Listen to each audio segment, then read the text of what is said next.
Today we're doing a little bit of a different video. This is a guide on Xenomorph. Now, let's roll the intro.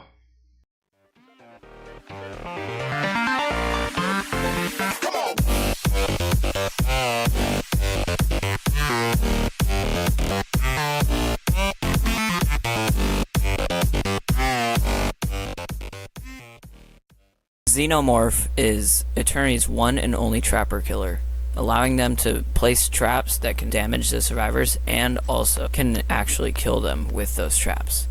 Now, Xenomorph is a very large killer, and as of I am recording this video, he is the largest killer in the game. He has a very brutish appearance, having black ink surrounding his entire body with eyes covering it. He takes the form of Recteg's dead friend Az, who died, and Xenomorph decided to morph into him to guilt trip Recteg. His first ability is his M1. His M1 does exactly 28 damage, which does the most amount of damage in the game. It is a very large hitbox, which can be used to your advantage because of how big it is. Second ability, Giant's Grasp, is one of his most useful abilities, which grabs a survivor and throws him after a short wind-up. This can be used in chase to gain a little bit of distance, which can mean the difference between the start of the chase and the end of the chase.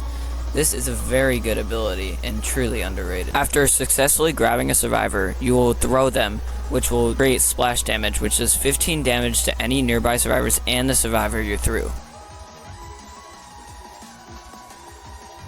His third ability, Spike, is a long-range attack where he slams the ground multiple times, creating 4 rows of spikes, each one coming right after another. They get progressively wider and more spread out and create more spikes. Getting hit by one does 19 damage. But if you can time it correctly, you can actually hit him with multiple spikes if they are close up. This is one of his most punishing moves.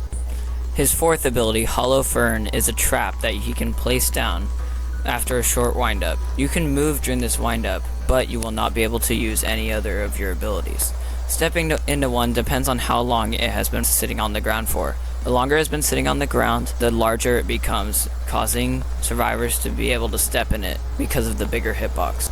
His final ability, Encased Illusion, is a ability that you can place on the ground that creates a black puddle. If a survivor steps into this black puddle, it will not cause them any damage nor disappear.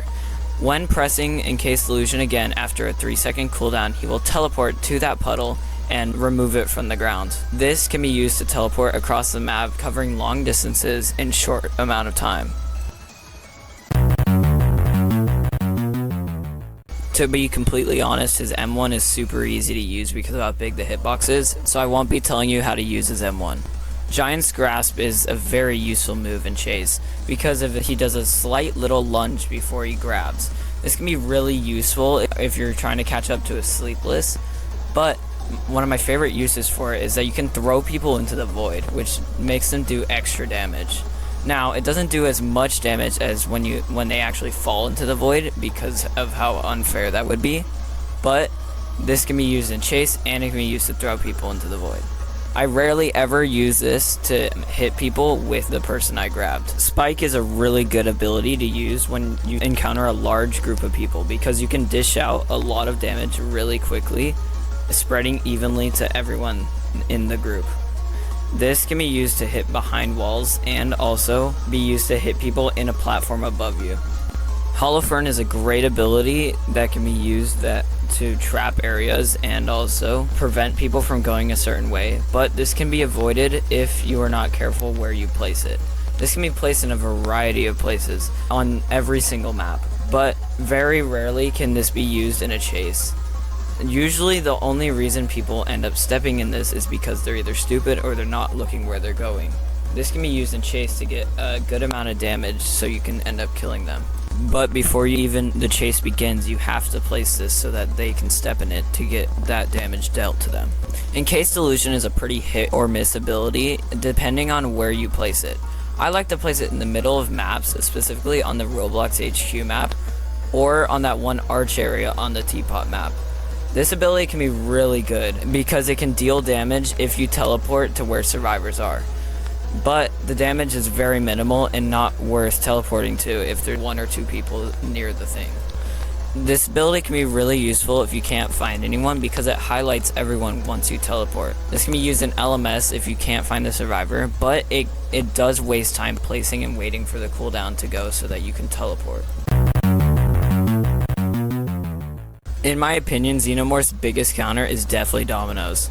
I say this because of how big Xenomorph is. He can be sniped very easily, which breaks up chases and also causes people to be able to get away. But as long as you get close to the dominoes, they can't really do anything, which is really nice because the only move they have to get away from you is their melee stun, which only stuns you for like 2 seconds.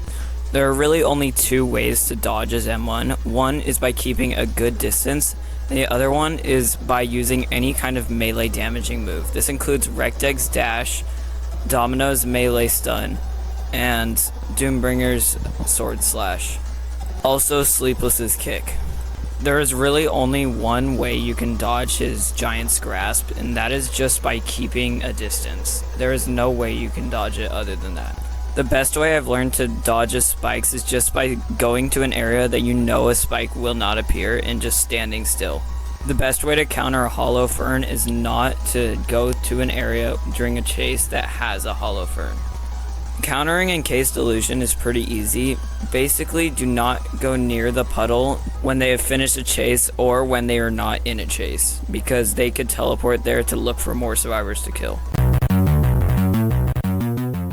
If you enjoyed this guide, it took me a really long time to edit this, and consider subscribing and liking the video because it sure helps me out a ton. I mean, I say that because this is the entire video. Look how many voiceovers I did. Yeah, this took a lot of editing. So, I'll see you all in the next one. Later.